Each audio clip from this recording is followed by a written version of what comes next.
नमस्कार, राजपत्र टीवी देख रहे हैं आप। मैं हूं मनीष इंडिया। उत्तर प्रदेश में पहले चरण का चुनाव कल खत्म हो गया और 58 सीटों पर यह चुनाव हुए। अब 345 सीटें बाकी हैं जिन पर चुनाव होने हैं और सभी जो नेता हैं, जो प्रत्याशी हैं, पूरी दमखम लगा रहे हैं इन 345 सीटों को जीतने के लिए। पूर्वांचल में चुनाव होना है। अब पश्चिमी उत्तर प्रदेश में चुनाव हुआ था। पश्चिमी उत्तर प्रदेश में जो 58 सीटों पर चुनाव हुआ, सबका ये कहना है कि इस बार कुछ अलग हुआ है और हमें 58 सीटों पर जीत मिलती हुई दिख रही है। चाहे सपा और आरएलडी गठबंधन हो या बसपा हो या बीजेपी हो, सभी लोग इन 58 सीटों पर दम भर रहे हैं। लेकिन जो बची सीटें हैं उन पर भी लोग तैयारियां और तेजी कर दी गई और तेज कर दिया गया है कि अब इलेक्शन जिन सीटों पर होनी है उस पर कैसे उन सीटों को अपनी ओर किया जाए। फिलहाल इन सभी सीटों के समीकरण के बारे में जानेंगे। हमारे साथ सपा के नेता जुड़ चुके हैं, प्रमोद त्यागी। प्रमोद जी, स्वागत है चैनल में हमारे आपका। धन्यवाद। प्रमोद जी, 58 सीटों पर चुनाव हो गए। पहले तो हम ये आपसे जान लेते हैं, क्या लगता है जिन 58 सीटों पर चुनाव हुए हैं उनमें सपा आरएलडी कहाँ नजर आ रही है और बीजेपी कहाँ नजर आ रही है और बसपा कहाँ नजर आ रही है? देखिए, बसपा का तो खाता भी नहीं खुलेगा। रही बात बीजेपी की, नहीं पहुंचेगी बीजेपी इन पहले चरण के चुनाव में। अच्छा, एक चीज और है धनंजय जी, जिस तरह से प्रत्याशियों को आपने भी देखा है, 40 के ऊपर 45 पश्चिमी उत्तर प्रदेश से लोग भगा रहे हैं, वहाँ की जो 40-45 जनता है आपको लग रहा है गठबंधन की जो सीट है वो भगा रहे हैं प्रत्याशियों को वहाँ से। उन लोगों को कैसे 345 सीटों पर अभी और भी चुनाव होने हैं। किस तरह की रणनीति आपके यहाँ जो मुखिया अखिलेश यादव वो अपना रहे हैं कि ताकि ज्यादा से ज्यादा वोटर्स को अपनी ओर किया जाए? देखिए, प्रथम चरण का प्रभाव पूरे उत्तर में जा रहा है। हमारे नेताजी आदरणीय जी ने जो कार्यक्रम दिए हैं, 300 यूनिट फ्री बिजली, किसानों को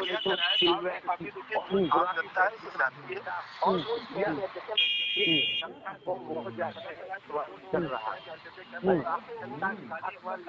चुका है और उत्तर प्रदेश में 3/4 बहुमत समाजवादी गठबंधन का आने जा रहा है।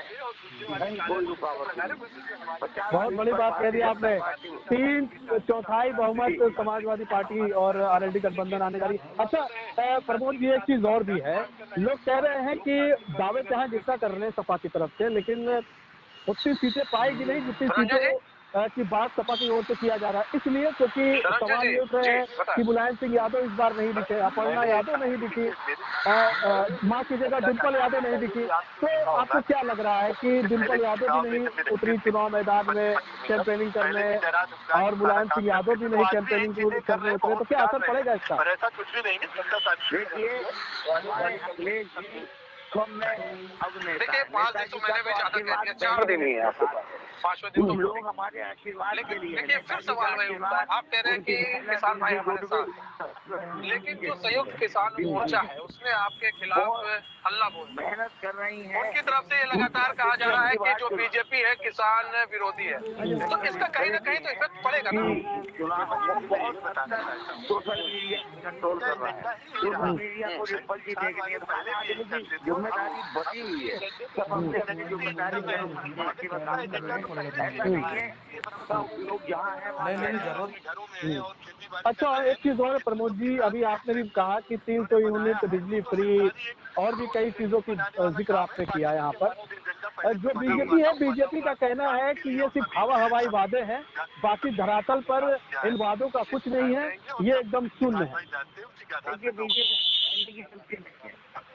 अच्छा, एक चीज और है धनंजय जी, जिस तरह से प्रत्याशियों को आपने भी देखा है, पश्चिमी उत्तर प्रदेश से लोग भगा रहे हैं, वहाँ की जो जनता है वो भगा रही है, जो कुछ किसान है वो भगा रहे हैं प्रत्याशियों को वहाँ से। उन लोगों को कैसे बनाएंगे, क्योंकि वो काफी नाराज है और दूसरी तरफ मोर्चा खोल दिया संयुक्त किसान मोर्चा। देखिए, मैं जो हम अपना जारी कर रहे हैं वो भी उसी प्रकार से चलेगा और इस तरीके से हम मिनिमम फसलों के लिए जो भाव देंगे उसका संकल्प पत्र में दोहराया है, वो सब लागू करा। नहीं, अब संकल्प जब से आपने प्रमोद त्यागी जी का फ़ोन कट गया है और हम आपको बता दें, हम उनसे दोबारा संपर्क करेंगे, लेकिन आपको हम ये बता दें कि जिस तरह से चीज़ें चल रही हैं इस वक्त उत्तर प्रदेश के अंदर, ये कहना मुमकिन नहीं होगा कि सरकार किसकी बनेगी, क्योंकि इस वक्त जो हालात हैं, जो चीज़ें हैं, वो एकदम अलग है। इस वक्त जो चीज़ें चल रही हैं, चाहे बीजेपी हो, चाहे सपा एलडी गठबंधन हो, या फिर आप बात कर लीजिए बसपा हो, हालात एकदम अलग है, क्योंकि इस बार का चुनाव एकदम अलग तरीके से लड़ा जा रहा है। सोशल मीडिया के माध्यम से लड़ा जा रहा है और लोगों तक वर्चुअल रैली के माध्यम से लोग पहुंच रहे हैं, ज़्यादा से ज़्यादा कोशिश कर रहे हैं। और कोशिश ये भी हो रही है कि आप हेलो, हमारे साथ एक बार फिर से प्रमोद त्यागी जी जुड़ चुके हैं। प्रमोद जी, फोन कट गया था। अच्छा, एक चीज और है कि जो संकल्प पत्र की बात आप कर रहे हो, लगातार इसको अब जनता के बीच में लेकर जा रहे हैं। जैसे संकल्प पत्र आपने जनता के बीच में लॉन्च किया। अच्छा, ये संकल्प पत्र को कई लोग बना देते हैं, लेकिन जब जमीनी बात की जाती है तो संकल्प पत्र हवा हवाई हो जाते हैं जब सरकार बन जाती है। ऐसा क्यों? देखिए, पार्टी उनमें नहीं है। हमने जो पहले भी घोषणा की है और सरकार बनने के बाद उसको लागू करने का काम किया। कौन लोग मानते थे कि एम्बुलेंस से चलाई जाएंगी, कौन लोग मानते थे नंबर की गाड़ी जो विदेश की हिंदुस्तान में संभव हो सकेंगी, कौन मानते थे कि उत्तर प्रदेश में मेट्रो चल सकेगी, कौन मानते थे कि जिस तरह का एक्सप्रेस वे बना है जिसपे हवाई जहाज उतारे जा सकते हैं वो भारत में और वो भी उत्तर प्रदेश में बन सकता है। इतने लैपटॉप दिए जा सकते हैं, कौन मानते थे इतनी समाजवादी पेंशन लागू करा देंगे, लेकिन अखिलेश जी ने सब किया।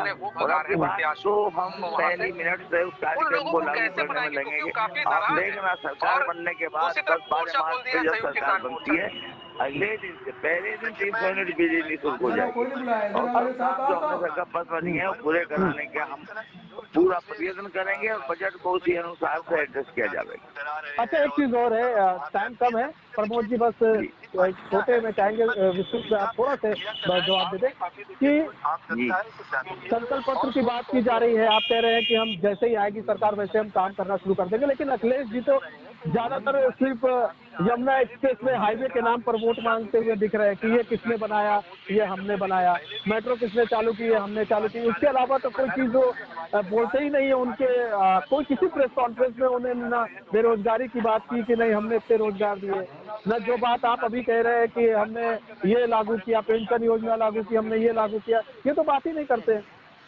ये आप उनकी स्पीच सुनिए, वो हमेशा कहते हैं इतने लोगों को रोजगार दिए जाएंगे, इतने लोगों को हम बेरोजगारी भत्ता देंगे, बराबर वो सारी बातें कहते हैं। रही बात जो हमने काम 12 से 17 सरकार में की है, वो हम जनता को क्यों ना याद दिलाएं, कोई गलत थोड़ी है। और भारतीय जनता पार्टी की जो अनुपयोगी सरकार रही है उसकी कमी क्यों ना गिनाएं। कोरोना में इतने लोग मरे हैं, कोई मदद नहीं कर पाई सरकार। मुख्यमंत्री कलकत्ता गए हुए थे ममता जी को हराने के लिए, वो सारी बातें हम क्यों ना कहेंगे। जो कुछ हुआ है उसको तो हम कहेंगे ही, और जो हम करेंगे उसको भी हम कह रहे हैं बराबर। ऐसा नहीं है, हर अपना कार्यक्रम माननीय अखिलेश जी रखते हैं, प्रेस में भी जनता के बीच रखते हैं। उन्होंने कल भी बोला है नोट में दूसरी जगह परेड उठाने उनकी होगा, ऐसा नहीं है। सब चीजें रखते हैं, बराबर रखते रहेंगे। जो हमें करना है हम करेंगे, जो हमने किया है वो जनता को याद दिलाएंगे, और जो भाजपा ने नुकसान किया है प्रदेश का वो भी याद दिलाएंगे। ये हमारा कर्तव्य है, हमें करना चाहिए। जो भाजपा ने गलत काम किए उसको भी गिनाएंगे, जो आपने अच्छे काम किए उसको गिनाएंगे। धन्यवाद प्रमोद त्यागी जी हमारे साथ जुड़ने के लिए और अपना बहुमूल्य समय देने के लिए। तो हम आपको बता दें कि 345 सीटों पर अभी चुनाव होने बाकी है और सभी पार्टियां दम भर रही हैं कि हम 300 प्लस लेकर जाएंगे।